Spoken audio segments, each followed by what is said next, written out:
Hello my champions, विजय आदर्श की पाठशाला में आप सभी का स्वागत है।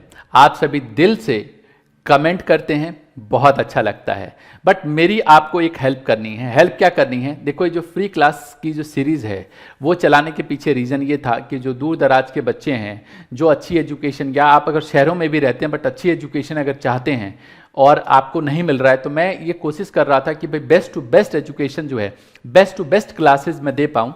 ये मेरा मोटो है, लेकिन मैं अकेले इस मोटो को पूरा नहीं कर सकता। मेरी कोशिश है ज़्यादा से ज़्यादा बच्चों तक ये मैसेज स्प्रेड हो। तो आप अपने व्हाट्सएप ग्रुप में, अपने स्कूल के ग्रुप में अपने दोस्तों को शेयर करो कि विजय आदर्श सर की फ्री क्लासेस चालू है। मैंने मुहिम चालू की। पहले क्या था? पहले जो मोटो था वो अलग था, अब जो मोटो है वो मेरा अलग है। अलग ये है कि भाई कम से कम फीस में या ना के बराबर फीस या फ्री में जो मैं बेस्ट टू बेस्ट प्रोवाइड कर सकता हूं वो जरूर करूं। तो मेरी मुहिम में आप सभी शामिल हैं, मुझे बहुत खुशी है और मुझे पता है आप मेरी बात को नहीं टालेंगे और ज़्यादा से ज़्यादा बच्चों तक ये इन्फॉर्मेशन पहुंचाएंगे, है ना। कमेंट करो, कोई भी अगर कन्फ्यूजन होती है जो भी हम क्लास में पढ़ते हैं। और पिछली क्लास में हमने जो बात की, डिमांड की, बहुत सारे बच्चों ने बहुत सारे कमेंट किए। Thank you so much my dear, अच्छा लगता है। चलो देखो जरा, आज हम बात करेंगे लॉ ऑफ डिमांड की। जो पिछली क्लास हमने पढ़ी थी डिमांड के बारे में, बहुत इंटरेस्टिंग थी, बहुत मजेदार थी वो भी। अभी जो बात करें लॉ ऑफ डिमांड की, जिसको बोलते हैं मांग का नियम, ये क्या कहता है? जनरली क्या होता है कि कोई भी सामान अगर सस्ता होता है तो लोग उसको ज्यादा खरीदते हैं, महंगा होता है तो कम खरीदते हैं। अच्छा, मारुति की गाड़ियां कितनी, मारुति ऑल्टो बहुत ज्यादा चलती है। ऐसी 70-80, मतलब अब तो रेट बढ़ गए, पहले 30-35 तक की बाइक आ जाती थी, अब वही बाइक 65-70 हज़ार रुपये की, 80 हज़ार रुपये तक की आती है। तो जो एवरेज बाइक है, जो 90 किलोमीटर 80 किलोमीटर की एक वो देती है कि हाँ 1 लीटर पेट्रोल में इतना चलेगा, वो ज़्यादातर आपको सड़कों पे मिलेगा, महंगी बाइक नहीं मिलेगी, है ना। तो जो चीज़ सस्ती है उसकी डिमांड ज़्यादा है, जो चीज़ महंगी है उसकी डिमांड कम है। तो लॉ ऑफ डिमांड क्या कहता है, ध्यान से सुनना। अदर थिंग्स बीइंग इक्वल, कहने का मतलब अन्य बातें समान रहने पर जब किसी वस्तु की कीमत बढ़ती है, मतलब price of the commodity increases, quantity of the commodity decreases due to increase in price, मतलब किसी भी वस्तु के प्राइस बढ़ने से उसकी क्वांटिटी घट जाती है और प्राइस घटने से क्वांटिटी बढ़ जाती है। प्राइस बढ़ेगा तो क्वांटिटी घटेगी, प्राइस घटेगा तो क्वांटिटी बढ़ेगी। That means there is negative relationship between price and quantity demanded. This is called law of demand. लेकिन यहां पे एक वर्ड है बहुत important, other things being equal, जिसको बोलते हैं सेट्रिस पेरिबस। क्या बोलते हैं इसको? सेट्रिस पेरिबस। नाउ यहां पे बताया अदर थिंग्स बीइंग इक्वल का मतलब क्या है। जब हम बात करते हैं ना डिमांड की, तो पीछे डिमांड फंक्शन के बारे में बताया, अब हम थोड़ा डिटेल में बात करेंगे। याद करो, मैंने फैक्टर अफेक्टिंग डिमांड के बारे में बताया था। क्या क्या बताया था? Price of the commodity, price of related goods, income of the consumer, taste and preference, future expectation, population, season and weather. और गवर्नमेंट की एक कंडीशन थी, वो मैंने वहां से हटा दिया क्योंकि ये इतना ज्यादा था नहीं। बट गवर्नमेंट की सिचुएशंस क्या है, गवर्नमेंट के रूल्स एंड रेगुलेशंस क्या है, वो भी आता है। ये जितने भी आपने पीछे फैक्टर्स पढ़े थे उसमें से प्राइस को छोड़कर सबको कांस्टेंट मान लो, किसी में भी कोई भी चेंज नहीं हो रहा, ऐसा मान के चलते हैं। दैट्स वाई सिर्फ प्राइस में तो चेंज होगा, बाकी किसी भी फैक्टर में कोई चेंज नहीं होगा। प्राइस में कम और ज्यादा हो सकता है, बाकी किसी भी चीज में कम ज्यादा नहीं होगा। This is called law of demand, इसको बोलते हैं law of demand. Now demand schedule क्या होता है जी? जो अभी आपने लॉ ऑफ डिमांड पढ़ा उसका टैबुलर रिप्रेजेंटेशन अगर करते हैं तो this is called demand schedule, जिसको बोलते हैं हिंदी में मांग अनुसूची। क्या होता है जी? Tabular representation of price and quantity demanded. मतलब क्या होता है, जैसे मान लो आपको आइसक्रीम खानी है ना। अब 10 रुपए का जब आइसक्रीम है तो आप 2 क्वांटिटी ऑर्डर करते हैं, लेकिन वही आइसक्रीम अगर 10 की बजाय 8 रुपए का मिलेगा तो आप घर के लिए 3 आइसक्रीम खरीदोगे। और वही अगर 12 रुपए का मिलेगा तो आप कहते हो नहीं यार महंगा है, एक ही आइसक्रीम दे दो, तो 1 आइसक्रीम लेते हो। 10 रुपए के प्राइस पे 2 आइसक्रीम खरीद रहे हैं, जब प्राइस कम है 8 रुपए है तो हम 3 आइसक्रीम खरीद रहे हैं, और जब 12 रुपए हो गया प्राइस तो हम 1 आइसक्रीम खरीद रहे हैं। This is called demand schedule, इसको बोलते हैं demand schedule. Means the tabular presentation, मतलब tabular representation of price and quantity demanded is called demand schedule. मतलब वस्तु की कीमत और उसकी मांगी गई मात्रा को जब तालिका के रूप में प्रदर्शित किया जाता है तो उसको बोलते हैं मांग अनुसूची। नाउ डिमांड शेड्यूल जो होता है वो 2 तरीके का होता है। कितने तरीके का होता है? 2 तरीके का। पहला है इंडिविजुअल और दूसरा है मार्केट। पहला है इंडिविजुअल और दूसरा है मार्केट। अब इंडिविजुअल डिमांड शेड्यूल क्या होता है जी? नाम से पता चल रहा है एक बंदे की बात होगी यहां पे। तो इंडिविजुअल डिमांड शेड्यूल का मतलब है कि जब रामलाल के क्या क्या आइसक्रीम की डिमांड कर रहा है, किस किस प्राइस पे, this is called demand schedule, individual demand schedule.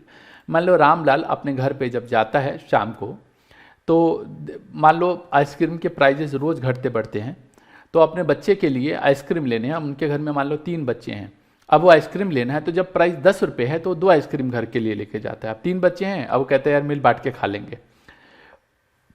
Price 8 रुपये हुआ तो 3 आइसक्रीम लेके जाता है, और जब प्राइस 12 रुपये हो गया तो 1 आइसक्रीम लेके जाता है सिर्फ।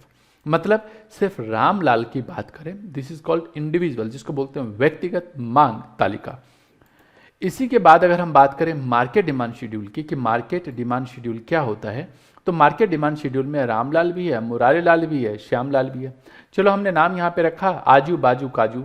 अब ये 3 लोग हैं, जब 10 रुपये प्राइस है आइसक्रीम का, तो आजू 2 आइसक्रीम लेके जाता है अपने घर पे, बाजू 3 और काजू 4।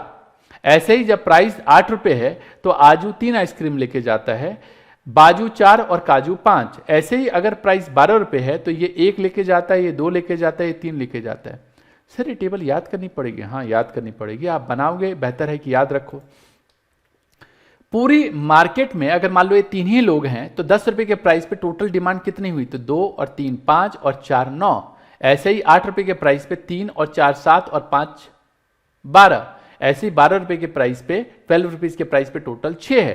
तो मार्केट डिमांड शेड्यूल जो है, मतलब एक मार्केट के अंदर टोटल कितनी डिमांड की जा रही है, this is called market demand schedule. Hope so अच्छे से समझ में आया होगा आपको। अच्छा, एक अगला क्वेश्चन आता है, काफी इंपॉर्टेंट क्वेश्चन है, ढंग से देखना। क्या कहता है कि डिमांड कर्व क्या चीज होती है? What is demand curve?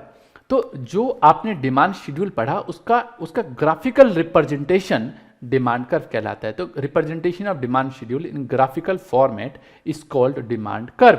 कैसे?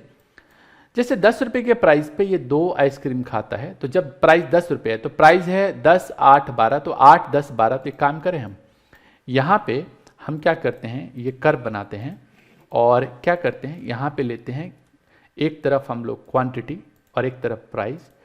तो यहाँ लेते हैं क्वांटिटी डिमांडेड और इधर लेते हैं प्राइस। ये है 8, ये 10 है और ये 12 है मान लेते हैं। और यहाँ पे जो क्वांटिटी है वो 1 2 3 है, तो हम यहाँ पे क्वांटिटी ले लेते हैं 1 2 और 3। सर इसमें एक तरीके से गैप बराबर नहीं लेना, ले सकते हो डियर, वो ग्राफ पेपर पे जब बनाते हैं तब बनाते हैं। हम तो आगे चल के आपको बताएंगे कि ये जो डिजिट है वो भी नहीं लेते, डायरेक्ट हम PQR से दिखाते हैं, जो मैं अभी दिखाऊंगा आपको। एग्जाम में कैसे बनाना वो दिखाऊंगा, बट अभी मुझे डिमांड कर बनाना है तो इसलिए मैं आपको ऐसे दिखा रहा हूँ। जब प्राइस 10 है तो 2 क्वांटिटी हम बाई करते हैं, तो प्राइस 10 पे हम 2 क्वांटिटी बाई करें, मतलब हम यहाँ हैं। जब प्राइस यहाँ पे 8 रुपये है तो 3 क्वांटिटी बाई कर रहे हैं, तो 8 रुपये के प्राइस पे 3 क्वांटिटी, और जब प्राइस 12 है तो 1 क्वांटिटी। आप इस तीनों को मिलाओगे, जब हम तीनों को मिलाते हैं तो जो डिमांड कर्व हमारा बनता है इस तरीके से बनेगा, this is called demand curve. D is the demand curve. मतलब आप चाहो तो ऐसे भी बना, इसको मिला भी सकते हो, जैसे बचपन में करते थे यार, इसमें क्या बड़ी बात हो गई, ये तो आपको पता है, ये आपकी इच्छा है। बट जब एग्जाम में बनाते हैं तो बताता हूँ एग्जाम में हम क्या बनाते हैं। एग्जाम में हम डायरेक्ट बनाते हैं। सर डायरेक्ट बनाना अलाउ है? बिल्कुल अलाउ है, और हम डायरेक्ट ही बनाते हैं। कैसे बनाते हैं, ढंग से समझो। हम लिखते हैं यहाँ पे x है, यहाँ पे O है, यहाँ पे y है, इधर लिखते हैं हम प्राइस है, और इधर लिखते हैं हम लोग क्वांटिटी डिमांडेड। हम बोलते हैं जब प्राइस P है तो एक कंज्यूमर Q क्वांटिटी की डिमांड करता है। सर ऐसे ही बनाना है? हाँ ऐसे ही बनाना है आपको, जैसे मैं बना रहा हूँ अभी एग्जाम में।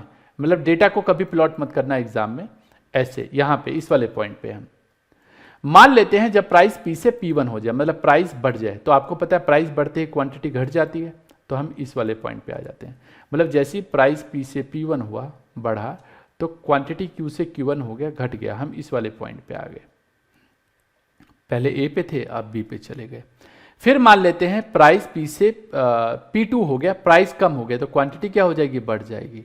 मतलब प्राइस P से जैसे ही P2 हुआ तो क्वांटिटी क्या हो गया, Q से Q2 हो गया, मतलब ये गिरा तो ये बढ़ गया, हम इस वाले C पॉइंट पे आ गए। कहने का मतलब है ये आप तीनों को मिला लेना, थोड़ा सा डायग्राम मेरा वैसे बना है बट ये वाला जो है मिलेगा। अच्छा, ये कई बार डायग्राम ऐसे भी बनता है, इस तरीके से भी दिखाते हैं, बट आप सीधा सीधा मिलाना ज़्यादा अच्छा रहेगा। This is demand curve, D D is the demand curve. Sir ऐसे बनाना एग्जाम में, हाँ ऐसे ही बनाना है आपको एग्जाम में, समझ गए। तो this is called individual demand curve. यहाँ पे मैंने बता रखा है, जो कर्व मैंने बताया था उसी को बताया था। एग्जाम में डेटा ठीक से प्लॉट करना, आगे चल के एक वीडियो दूंगा जिस वीडियो में इकोनॉमिक्स में ज़्यादा से ज़्यादा नंबर कैसे स्कोर करें उसके ऊपर वीडियो में बनाऊंगा। मतलब एक तरीके से हमने काम चालू कर दिया है बट जल्दी वो वीडियो रिलीज कर दूंगा मैं। अच्छा, अगर हम मार्केट डिमांड शेड्यूल की बात करें तो बड़ा सिंपल है। देखो कैसे, मार्केट डिमांड शेड्यूल में सीधा ये डिमांड ऑफ ए आजू का, ये डिमांड ऑफ बी बाजू का, और इन दोनों के टोटल डिमांड को एक ऐसे डिमांड कर्व से बना देते हैं। This is called market demand curve.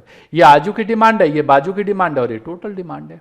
ये आजू की डिमांड, ये बाजू की डिमांड, ये टोटल डिमांड हो गया मार्केट डिमांड। मतलब इन दोनों को जोड़ दो तो डिमांड मार्केट डिमांड हो गया। इसको बोलते हैं market demand schedule, oh sorry market demand curve. Sir इसको हम प्लॉट करके बना सकते हैं, हाँ इस डाटा से बना सकते हैं जो हमने शेड्यूल बताया था, बट एग्जाम में मैं कभी भी रिकमेंड नहीं करता कि आप इसको इस तरीके से करो। नाउ आज हम यहीं पे विराम देंगे। जितनी भी चीजें मैंने आपको बताई है अच्छी तरीके से आपने समझी होगी। नीचे कमेंट करके मुझे बताओ, कोई भी कंफ्यूजन है तो। वीडियो कैसी लगी वो मुझे बताओ, मतलब मेरा पढ़ाना कैसा लगता है नीचे बताओ। मजा आ गया ये भी मुझे बताओ। अच्छा लगता है डियर जब आप तारीफ करते हैं। मेरी मुहिम में आपको साथ देना, मैं अकेले कुछ नहीं कर सकता, इस बात का ध्यान रखना। अपने स्कूल के ग्रुप में अपने दोस्तों को बताओ विजय आदर्श सर की फ्री क्लासेस चालू है, आप इसको ज्वाइन करो। मुझे डियर अच्छा लगेगा जब मेरी इस मुहिम में आप साथ देंगे, है ना। मिलेंगे हम लोग अगली क्लास में, तब तक के लिए all the best, take care, जय हिंद, जय भारत।